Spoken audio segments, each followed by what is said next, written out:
Salut, chers membres de la communauté de YouTube. Déjà, je tiens à me présenter. Je viens de lancer ma chaîne YouTube intitulée Voicebreak. Bon, déjà, je vais me focaliser beaucoup plus sur le domaine de l'informatique, en particulier sur le développement web. Donc, je vais également vous offrir certains services en vous informant sur les business qui peuvent s'y accorder avec ce domaine. Sans toutefois tarder, je vais commencer avec ma première vidéo qui sera intitulée La différence entre le front-end et le back-end, ainsi que les outils qu'il vous faudra pour chaque domaine du développement web, si vous voulez être front-end, si vous voulez être back-end, et ainsi qu'également pour les développeurs full stack. Bon, allons-y.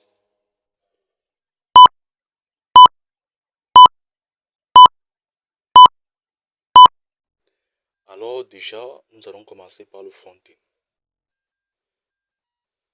C'est quoi le front-end en fait? Dans le terme générique et même syntaxique, nous voyons que le front-end c'est tout ce qui est devant le premier plan, tout ce que l'on voit. Et c'est ce qui est vrai en fait. Tout ce que l'on voit, qui est peut-être semblable à la couverture d'un livre, est tout ce qui est beau. Et c'est la chose qui attire tous les utilisateurs d'Internet ou même les visiteurs sur les plateformes et les applications. Donc, le front-end en lui-même, pour un exemple banal de Google, est une façade. Lorsqu'on fait par exemple des recherches sur Google, oui, nous allons voir, on tape la barre de recherche, on tape ce qu'on veut trouver et ça apparaît directement. Waouh, c'est époustouflant. Oui, effectivement, c'est ça.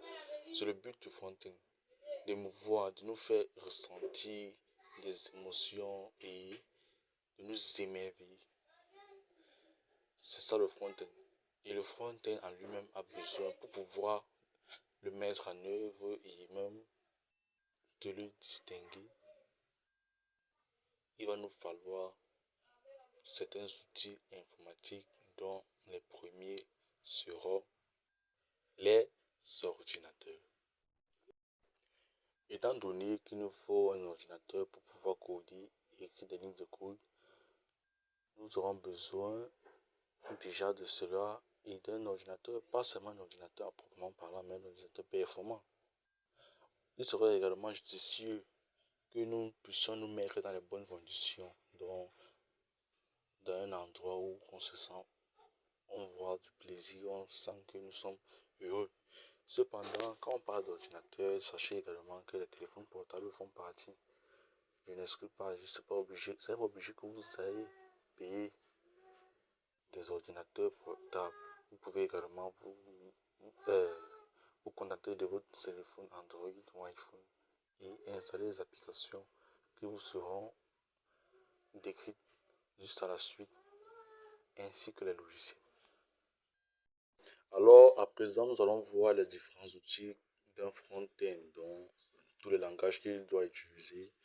Et on voit donc qu'on peut distinguer à partir de ce tableau le HTML5, le CSS3, le JavaScript, le React.js, l'Angular, le Vue, le Next.js, TypeScript, GraphC, React Native. Donc il y a tous ces langages-là qu'on va utiliser et dont les plus essentiels seront le HTML5, le CSS3 et le JavaScript. On aura également l'opportunité de pouvoir utiliser d'autres langages comme le React.js, le Next.js et le TypeScript également pour rendre encore plus dynamique notre page web.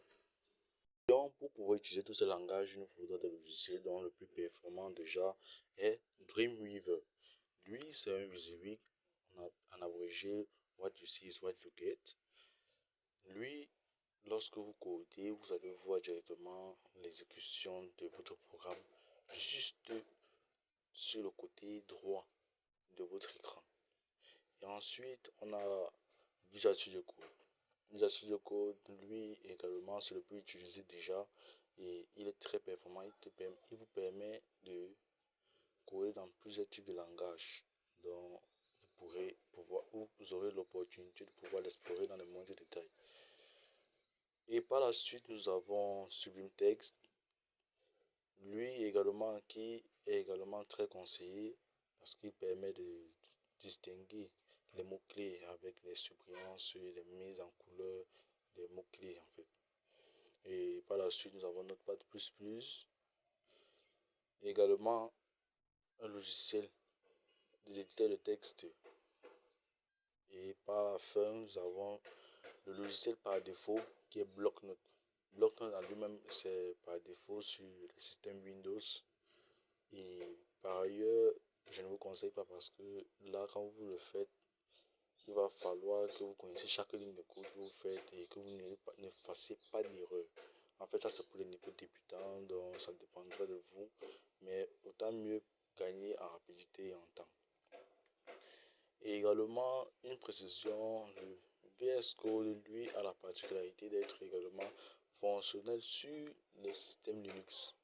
C'est pourquoi on conseille beaucoup plus d'utiliser le VS Code. Alors, ne vous inquiétez pas car je vais vous laisser le lien pour pouvoir télécharger, installer Visual Studio Code sur votre ordinateur, sur Windows et également sur Linux.